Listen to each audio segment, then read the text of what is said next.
So hello and welcome everyone to the Buddhist Recovery Academy. So I'm Susanna, joining you from Helsinki, Finland, and I will be your host today. I'm a big fan of Buddhism recovery and Buddhist recovery. I facilitate both 8-step recovery meetings and mindfulness-based addiction recovery courses here in Finland.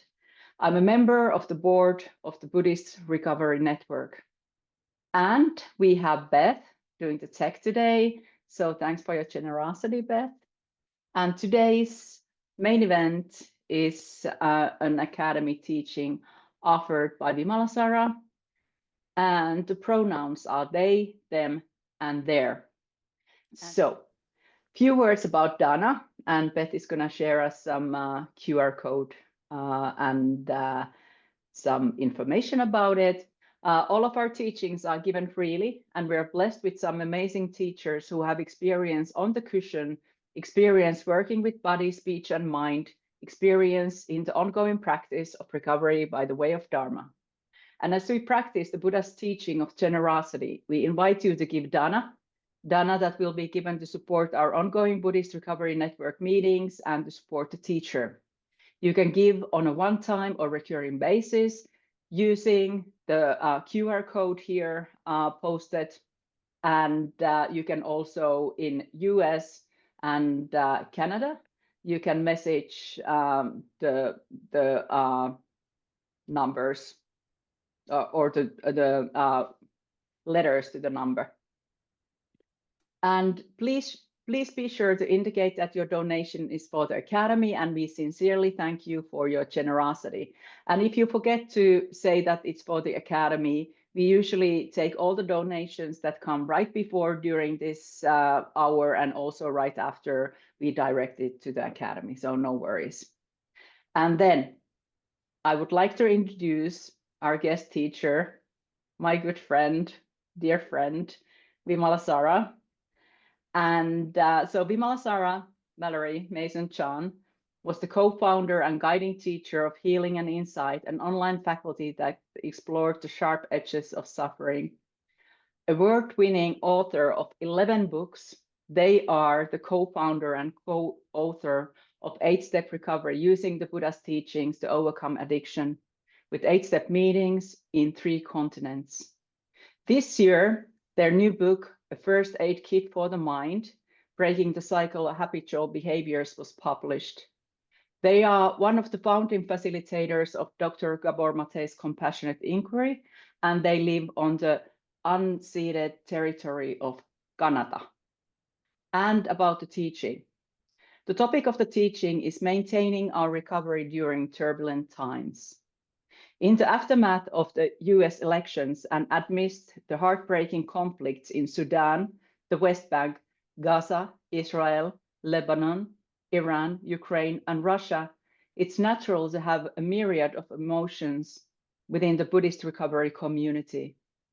Each of us feels the impact of the world's poisons, regardless of our individual perspectives. The Buddha's teachings on greed, hatred, and ignorance resonate deeply in these challenging times. And we are reminded of Martin Luther King's warning that militarism, racism, and poverty threaten our very existence.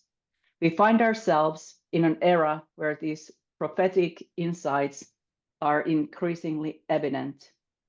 So, how can we maintain our sobriety and equanimity during such turbulent times? How do we cultivate mindfulness and compassion, both for ourselves and for others who continue to harm us? Engaging in practices that promote seeing things as they really are, and learning not to become our emotions or identify with our emotions are core Dharma teachings that can help us navigate our feelings and responses and help foster resilience amidst the chaos. And there is also very beautiful additional offering by Vimalasara, and we will perhaps talk a little bit about it later on. Thank you, Vimalasara, being here today with us, and the screen is all yours. Thank you.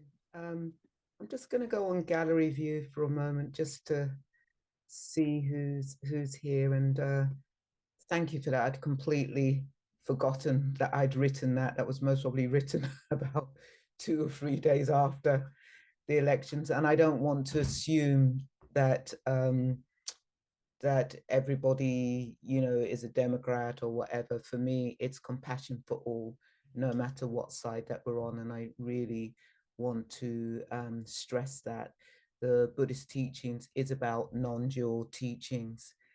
But I just, yeah, I just want to have a look to just see who I am in community with today. And so I'm just sliding across my screen. I'm actually in a Shabi land. I'm not actually at home right now. Yeah, okay. So we're going to practice. Oh, thank you so much for those of you who've turned your cameras on. Thank you so much. So just the opportunity, those of you who've got your cameras on, let's look at each other with compassion. Have eyes of compassion. Yes, hand here. And as we are looking at each other with compassion, let's receive compassion. Yes. Yeah. So let's just receive as we look at each other with compassion. We receive some compassion as we enter into a meditation practice of compassion. Yeah. Compassion, and really see if you can feel the energy of compassion in the body. And one of the ways that we experience compassion in the body, see if you can connect to your own suffering. Each and every one of you here in this space has suffered, okay? And you may be suffering right now, and take the moment to actually touch into that and give yourself compassion, feeling the warmth of your own hand, just soothing the self. Yeah. Each and every one of us has suffered. Yeah. And we're not going to compare suffering. Suffering is suffering. And just know right now, I am radiating compassion to each and every one of you, to all 85 of you, radiating compassion with a quivering heart. And I do this as I touch into my own suffering. Each and every one of us have experienced suffering. And some of you may be deeply suffering right now. Yeah. And I'm going to do a mantra which will be wishing that all beings be happy, all beings be well, and that all beings be free from the roots and the causes of suffering. And may you allow this mantra to vibrate in your body and around your body. And as you are listening to this mantra of compassion, I bring to mind the Bodhisattva Avalokiteshvara, the one who vows not to take full enlightenment until all of us are free from suffering. And I want you to just know that this Bodhisattva has 1,000 arms and 1,000 hands. And so as I do this mantra, have the sense of being held in the 1,000-armed Avalokiteshvara. Even if you don't believe in bodhisattvas, just have the sense of being held and cradled in 1,000 arms, being held in my arms as I do this mantra.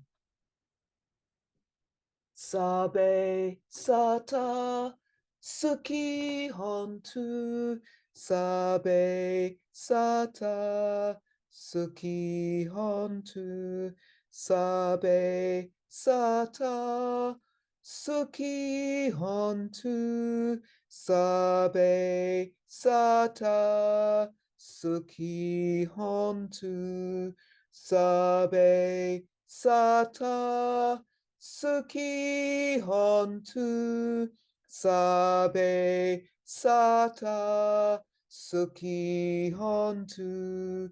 And some of you may want to join in with me, so do join in. You can listen or you can join in with me. Sabe sata, suki hontu, sabe sata, suki hontu, sabe sata, suki hontu, sabe sata, suki hontu, sabe sata, suki hontu, sabe sata, suki hontu, sabe sata, suki hontu, sabe sata, suki hontu. May all beings be happy, may all beings be well, may all beings be free from suffering. May all beings be happy, may all beings be well, may all beings be free from suffering. May all beings be happy, may all beings be well, may all beings be free from suffering. May all beings be happy, may all beings be well, may all beings be free from suffering. Ah, ah, ah, ah, ah, ah, ah, ah, ah, ah, ah, ah,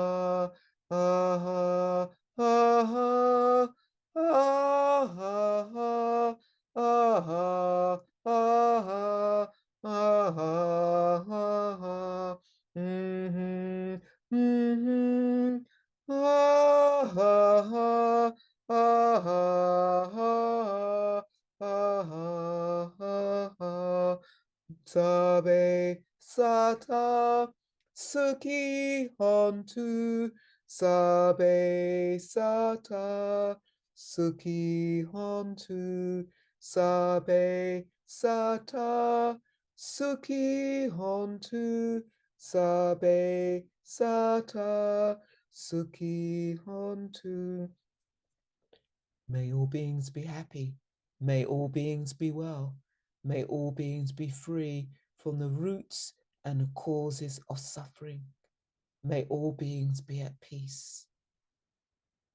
And it's possible to have peace, to be free from the proliferation of thinking, to be free of those stories that tie us up into knots and that make us miserable. Ashe, Asheo, Ashe. And just notice the body and breathe, sending compassion out into the world to all beings. Compassion does not exclude anybody. Compassion includes our enemies as well as our beloveds. Yeah.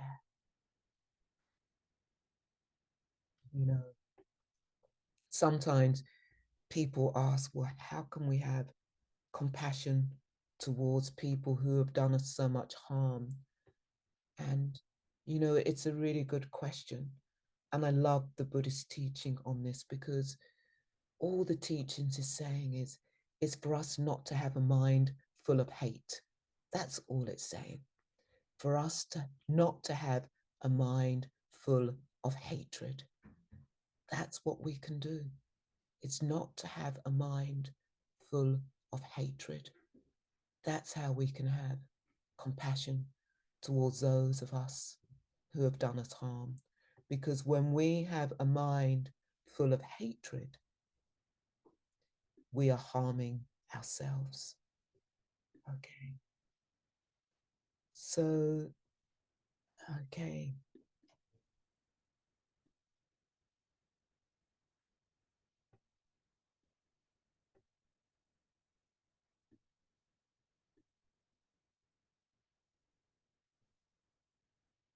So thank you for having me as part of your community. It's yeah, it's lovely to be part of this community. As some of you know, I used to be the president of Buddhist Recovery Network many moons ago, and I'm now on the board. And I think we have Walt here, who's going to be the new incoming president. We had Sila Syria, now we have Walt, and so it's always wonderful to stay in community and to be in community with board members, with Suzanne and with Beth, who do a lot of hard work behind the scenes. So I'm going to talk about compassion today. Yeah, compassion. Yeah. I want to bring to mind somebody who is a real hero of mine, Dr. Mbeka, who was born an untouchable. And basically, when I think of all the harm that still continues to his people, he's so much a hero for me. And Mbeka challenges the second noble truth, which I think is really, really important, because we often think that, you know, suffering is just caused from craving, just caused from ignorance, and that all we have to do is practice meditation or practice morality and things will improve. Yeah. And sometimes people just say, well, is that all Buddhists do? You know, when things are happening, it's just you just sit down and you just meditate and don't do anything else. And what I want to say about that is that it is important for us to have a touchstone, to be able to go back to our cushion or go into nature, something that will regulate us so that when we are back out in the world, we are regulated. But coming back to Mbeka, you know, it's so important where he just says, you know, might there be circumstances in which there are innocent victims? And we know that there are whole communities that are marginalized.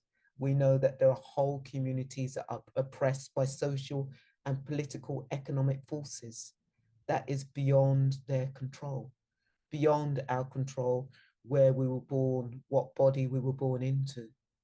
And actually, Mbeka just really says that we have to encompass the notion of social change, which includes both the victims and oppressors. So I think this is really important, because there will be some of you here who actually come from marginalized communities. There will be some of you here that come from oppressed social, political, and economic forces. So really, really for us to have compassion for ourselves. And so I just wanted to, when we think of the noble truths, Andrea Glick actually does an adaptation of the noble truths, and I just thought that it's a really appropriate time to talk about them right now. And I'm trying to I'm trying to kind of get rid of the screen here, but I can't do that. Anyway, the first truth is recognizing that we are suffering, being able to say, I'm in pain, I'm traumatized. Yeah. For ourselves and maybe with others that this is happening. So actually to be able to recognize that actually sometimes that we are in pain, and not just physical pain. I think often people tend to think, well, physical pain is primary and mental pain is secondary. And I do want to say that mental pain can be primary. You know, if we have some really difficult news, it's gonna hit us on a mental level first. Yes, there can be that secondary, that secondar of that stinking thinking, but mental pain is pain as well, and should be as valued as much as physical pain. The second truth is where we locate where the suffering is coming from. Find the trigger, the childhood wound, the broken heart. Yeah. And so just to take a moment right now for you to think about, yeah, your pain and where do you feel that pain in the body? And to place a hand on that part of the body where you feel the pain right now. And just really allow yourself to feel it. Yeah. Did you feel that pain? Some of you may be feeling a lot of pain with what's actually happening out in the world. Where do you feel it in the body? Where do you feel it? And place a hand. I often feel pain on my throat, and just placing a hand on my throat and perhaps just even asking, what is it that I need? And that third truth is that, you know, which we know is an end of suffering, is realizing that we can find peace. We can find wholeness despite our suffering. I heard Angela Davis give a talk a few days after the elections, and Angela Davis and Lama Rod reminded us to have joy, to remember that there is joy, and to remember our ancestors knew about joy, that joy. And so for me, what I do is to remember joy is I play my favorite music and I dress up and I dance, and I have a dance party all on my own, listening to music and dancing so that I can remember joy. Because sometimes, especially also if we're really struggling with addictive and compulsive behaviors, we can forget joy. You know, we try to find the joy in our addictive and compulsive behavior.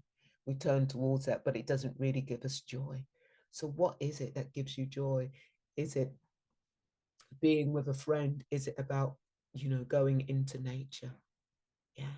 So remember, joy during turbulent times is really important. It doesn't have to be all dark. Making meaning from our suffering, recovery, accepting all the parts of ourselves and overcoming self-alienation, and reconnecting to the self-core. How important it is to be in our bodies, to be alive. Yeah. And those of us who have addictive and compulsive behaviors, we're half alive. We're still alive, but only half alive. And it is possible to be fully alive. So this, what are we going for refuge to in unsettling times? Yeah. For you to think about what are you turning towards to when you are struggling? What are you turning towards to? Those of you here who didn't like the results of the elections, because some of you may have liked the results, and that really is okay wherever you are on that line. But those of you who didn't like the results, what did you turn to that next day? Did you pick up? Did you turn to food? And those of you perhaps who did like the results of the elections, what did you do? What did you turn to? Because we know when we're celebrating, we can also turn to our addictive and compulsive behaviors. And often the things that we turn to aren't reliable refuges. Yeah. It's during unsettling times that we need to really be aware of our recovery. When our freedoms are challenged, it's really important for us to be aware of our recovery. So I'm talking about compassion today. Yeah. What is compassion? Can we go for refuge to compassion? Can we put compassion at the center of our hearts? Because if we can put compassion at the center of our hearts really will open.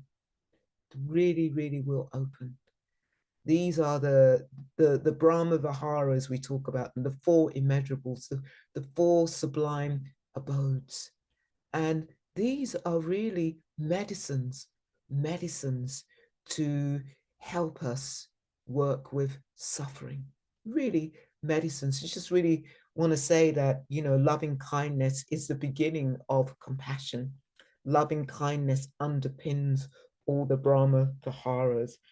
And, you know, there is that story of when the Buddha, it was during the rainy seasons, and the Buddha sent his disciples to the foothills of the Himalayas to practice. They go and practice, and so they go to the foothills of the Himalayas, and the disciples are really pleased because they get to practice during rainy seasons, and they set up their meditation spots, their sit spots beneath the trees, and they're feeling so wonderful.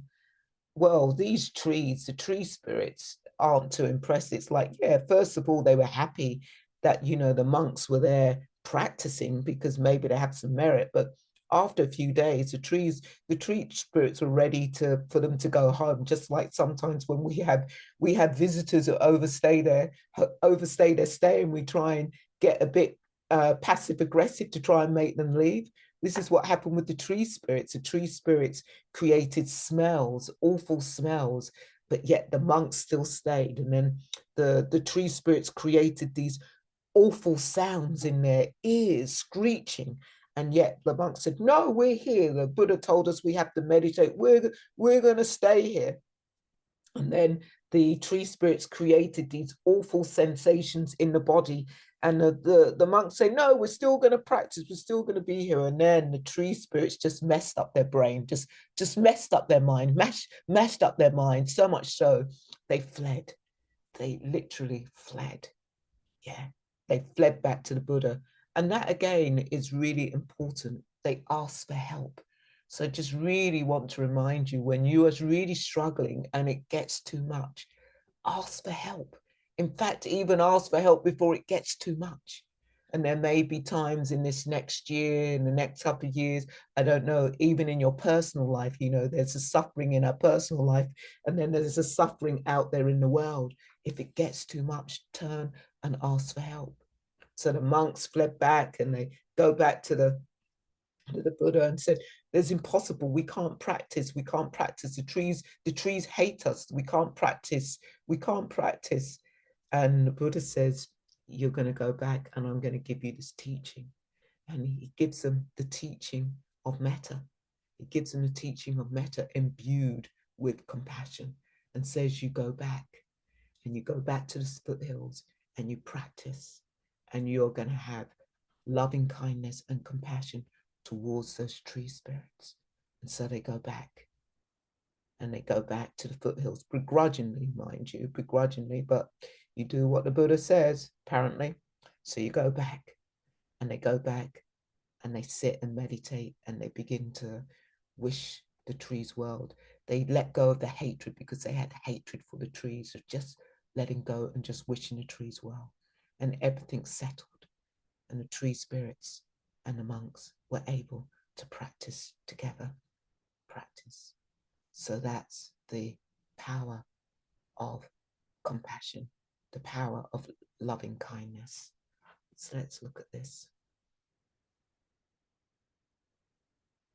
So if we want compassion, we have to practice compassion.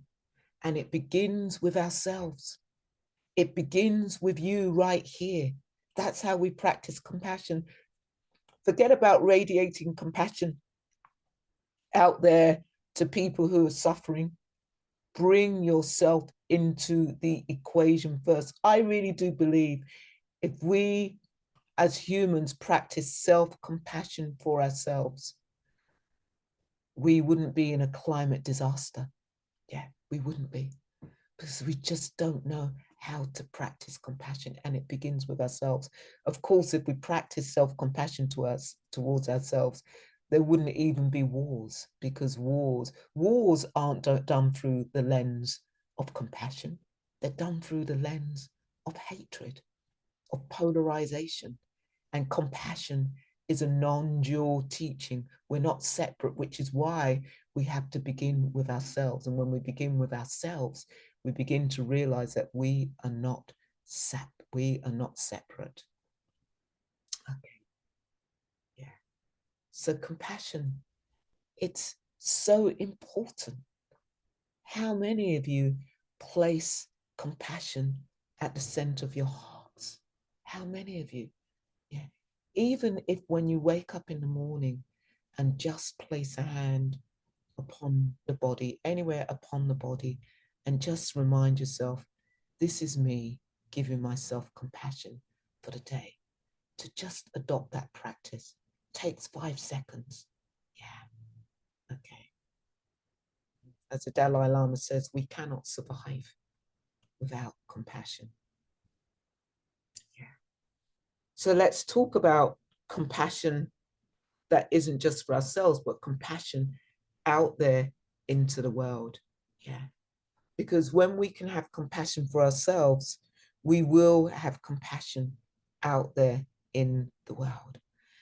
And this practice isn't about, oh, we just sit there and do nothing. As we say in England, I don't live in England anymore, but you don't sit back and put your legs up and think of England and do nothing.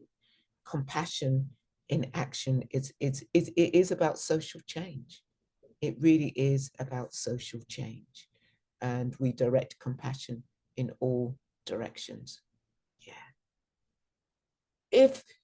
If we were all free of suffering, would there be so much hatred in the world? And yet we know that the hatred is such a poison. Hatred, greed, ignorance are poison. They create wars, which is why Martin Luther King so clearly put it, that actually the free poisons, the free modern poisons is militarism. And we can see it, no matter what side we stand on, militarism is poisonous. Militarism takes innocent bodies. Yeah, no matter what side we're on. Militarism. Poverty.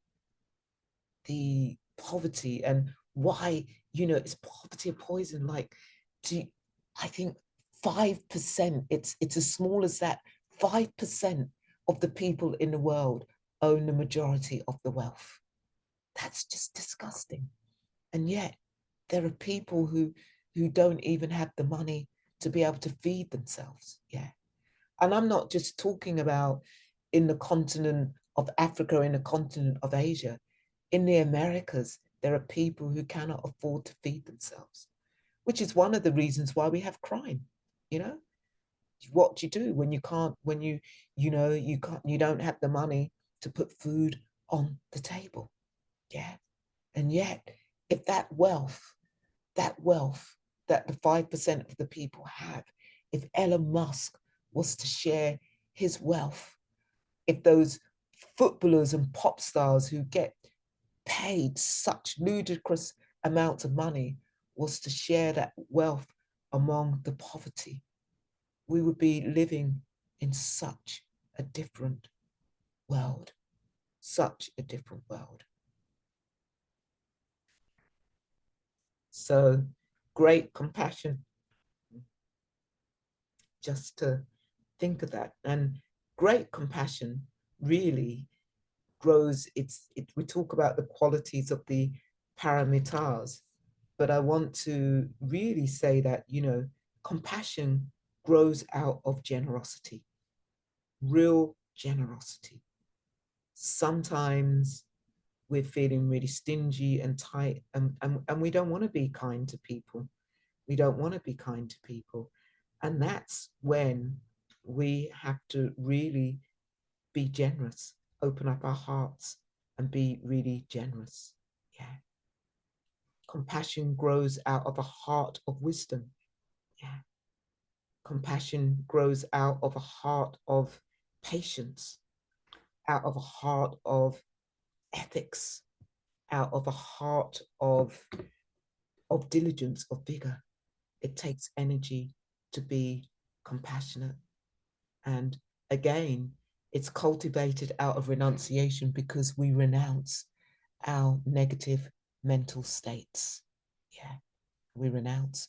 We renounce our compulsive and addictive behaviors, because our compulsive and addictive behaviors are out of a mind of craving, are out of a mind of ignorance. And those of you who are in recovery know that when we let go of our addictive and compulsive behaviors, it is a form of renunciation, and we have to keep on renouncing.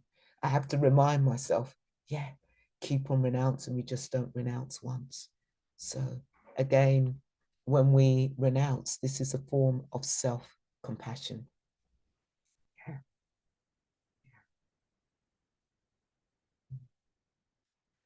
So again, it's really important. Sometimes people get it wrong. People tend to think, oh, all Buddhists do, they sit down on their cushions and they're just wishing people be well, and that's it. And of course that helps. I mean, you know, it really does help to have those wishes out there in the world.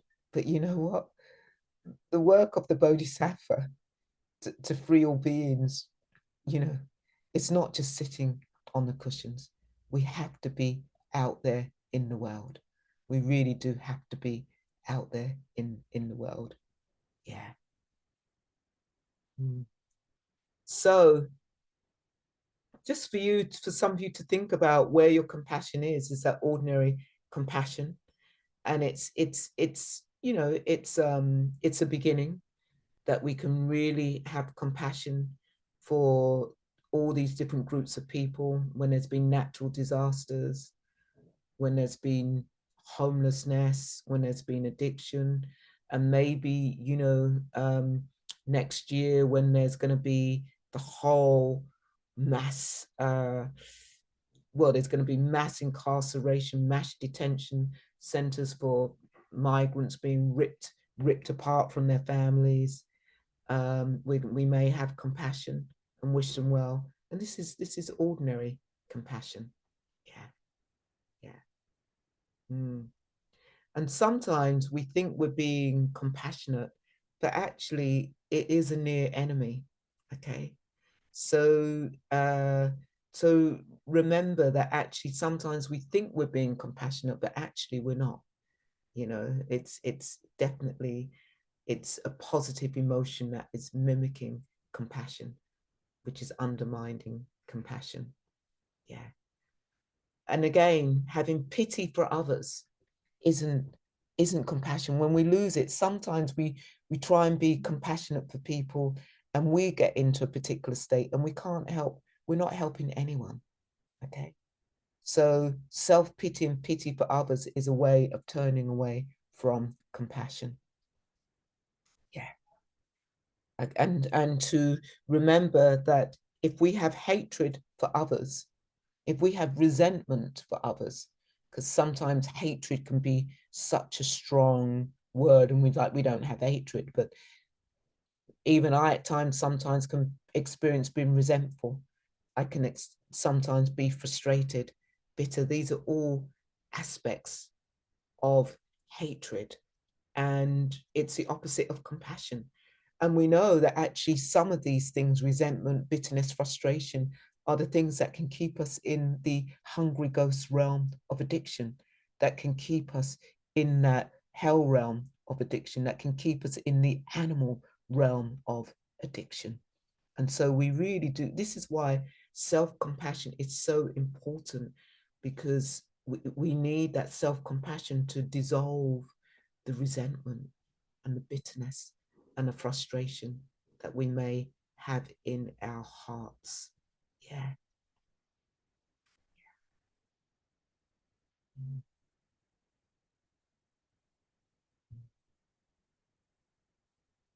So just taking a moment to pause, you to just see compassion, empathy, sympathy, forgiveness. Yeah.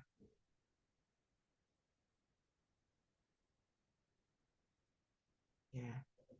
So Christine Neff, it's great how really reminding us that compassion isn't just about tenderness. There has to be a fierceness with compassion. Has to be a fierceness of compassion. It's not just the compassion that's mentioned in the Metta Sutta. And I know in that sutta, it says, just as a mother protects with their with their only child. Yeah. And actually we know that some of you, and I will put myself in the equation, didn't have a mother that protected us. Yeah.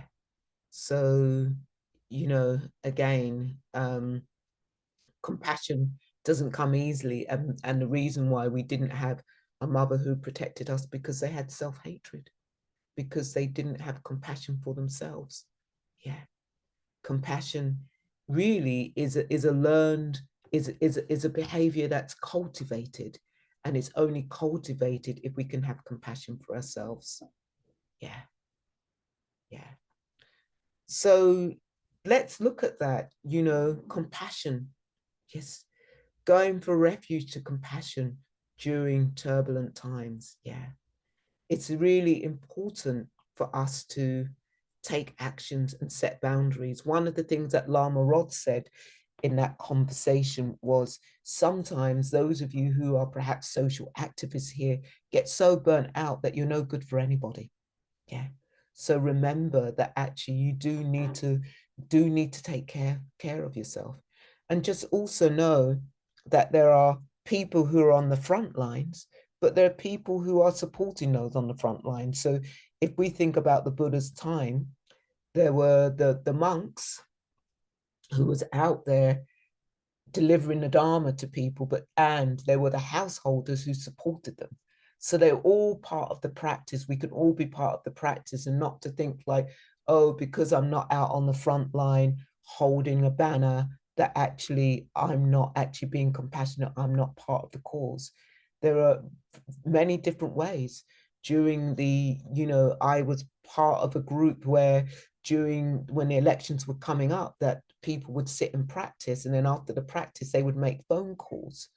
Yeah, they would make phone calls to encourage people to vote in a particular way, that they weren't out on the streets, and yet they were still part of the cause, still part of that. I'm really aware of time, so I'm actually going to stop, because I do want to have some questions here. But remember, compassion is fierce. We have to we have to uh we have to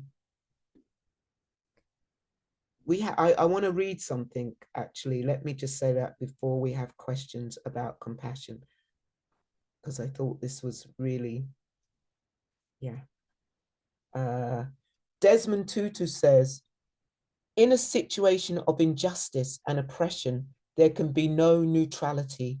You have to take sides. You have to say, I'm on the side of justice, or I'm on the inside of injustice. Yeah. I'm gonna end with that. So compassion does not mean to say that we stay completely neutral. And there's no such thing as neutral, really. We're always on the caution of one side or the other. But I will stop there. So compassion, that's what I'm really inviting you to do, to really think about compassion. Compassion is so important during unsettling times, and it begins with ourselves. That's the place, really begins with ourselves. So anybody who has a question for me? Thank you. Thank you, Vimalasara. Maybe at this point we could little bit kind of like wave our hands to give this clap. Or if you want to send a reaction for this such beautiful talk. And Beth has written to the chat how to raise your virtual hand. So I just want to acknowledge that actually compassion, we've spoken about compassion, and some of you may be activated right now. And I want to acknowledge that. So let's just take a moment before we end to just really notice what you're feeling. Yeah, just notice that. Because when we talk about compassion, it really is, it really can be activating. It isn't all this mushy thing. So just take a moment and place a hand on your body and feel the warmth of your own hand, giving yourself some compassion. Yeah. And really just breathe into that and give yourself some compassion. Yeah. Yeah. Yeah. And give yourself some compassion. Yeah. Each and every one of you, giving yourself some compassion. Yeah. It's not easy. Compassion isn't easy, and it will bring up strong emotions, but just know right now, I'm radiating compassion to each and every one of you. Go well. Thank you. Thank you, Vimalasara. Again, if you want to, or send a reaction, the heart or something else. Thank you for your wise words, and thanks for coming back to teach us again and again. And today, what a powerful topic, as we noticed. A few words about Dana. Your generosity can help to strengthen the recovery community and to grow the academy, and can be a practical expression of gratitude and meta. And if you're wondering what that QR code is, that's you can scan the code. If you're internationally living somewhere else than US or Canada, scan the code. Otherwise, you can also text that text to that number. So we invite you to practice generosity and give Dana in support of these teachings to be shared with our teacher and with the Buddhist Recovery Network. And there will be some links that are on the web, on the chat. And most important thing tonight is that Vimalasara has got this additional offering. There is mindfulness-based addiction recovery, so MBAR, a mindful approach for working with addiction, starting December 9th. You can join Vimalasara for 28 days of recovery support for the special Buddhist Recovery Academy price of $90. And I will send you the things that I just said in there, and then I will also send you the link where you can book. And I have done this program a few times, and it's always there is something new to learn. So if you have done it sometime before, please go. And if you're new to recovery, that is a super great offering for you to start your recovery from. And then there's also, we have a podcast. The link will be in the chat. So if you want to hear, for example, my story was the previous episode, I think. So go there and listen to it. Some other great episodes as well. Then we have the Academy teachings on videos, and the next Academy will be on the Sunday, the 5th of January. And we have Anshin Devin Ashwood as our guest. Then there's also a Facebook group. The link will be in the chat, and don't worry, you will have time to get the links from there. We will keep the room open for some time for everybody to get the links. So when you come to the Facebook group, please answer the membership questions, so we will accept you. And there's also a weekly Buddhist recovery meeting. The type of the meeting changes weekly, so you can check the schedule on the webpage using the link that is in the chat as well. And to wrap it up, to transference of merits. So thank you for joining us today. May the merit we have gained go to the alleviation of the suffering of all beings. May we all be happy. May we all be peaceful. May we all be safe.